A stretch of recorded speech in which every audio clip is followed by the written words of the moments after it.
Talk about that experience down in the H-Town with Rap-A-Lot, man. I mean, a Boston man in Texas. Man. I mean, what was that whole ride like? You know what though? With me, I'm always a group guy. So we together with the fellas. Yeah. This is fun. Exactly. This is the shit. You know what I'm saying? We all stay in one house. Yeah. Girls everywhere. Nobody has no wifey or nothing. Yeah. We're just living out. Yeah. You know what I mean? And we was making music with the music that we loved. Yeah. You know, I remember Beto, N.O. Joe, Mike Dean. Yeah. Got to work with the great Mike Dean. Mm-hmm.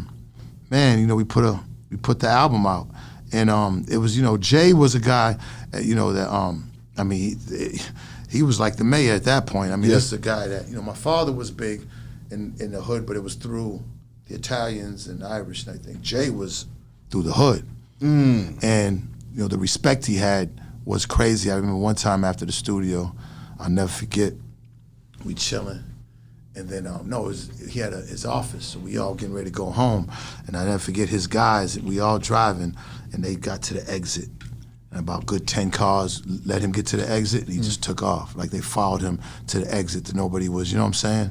And you know, I mean, just the respect he had from his men around him. He moved like the same guys that my father introduced me to, but they black. Yeah. So, you know what I'm saying? That's the first thing I noticed.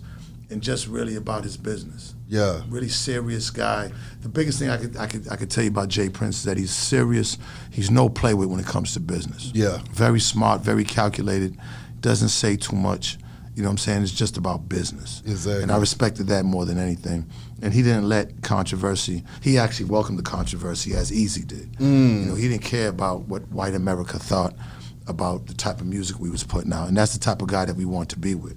Did you ever get a chance to pick his brain from the business standpoint of things too as well? You know, I always looked at Jay as someone that I gave him his space. Yeah. You know what I'm saying? I mean, and just listened. I was the guy that, you know what I'm saying, that no matter what I did back home, because we wasn't dealing with each other on any type of street or drug level or nothing like that. Yeah. You know what I'm saying? So any person I dealt with business, you know, I would always be more of a listener. You know what I'm saying? Because he has that part of his life together, so I can only learn. Yeah. You know what I'm saying? Sure, I know the street shit, but I didn't go to Jay for that. Yeah. I went for a album deal. So he was essentially my boss in that. Yeah. So I had to humble myself, you know what I'm saying? Sure, to listen, just to, you know, soak up game. I knew he was doing it independently. Yeah. You know, but at that point, he had, the problem with us is that every time we sign to one of these major independents, they just get taken over, you know. But so New Tribe and Virgin just signed Rap-A-Lot at that time. Yeah. So, you know, although Jay was independent, it's still, once you sign over to those guys, you're signing over the whole marketing and promotion, and they just didn't see it the same as maybe Jay would. And even Tom Silverman, that independence, you're able to independently put out what you want, regardless of how radio or the powers that be think. So that leads me to a question too right there.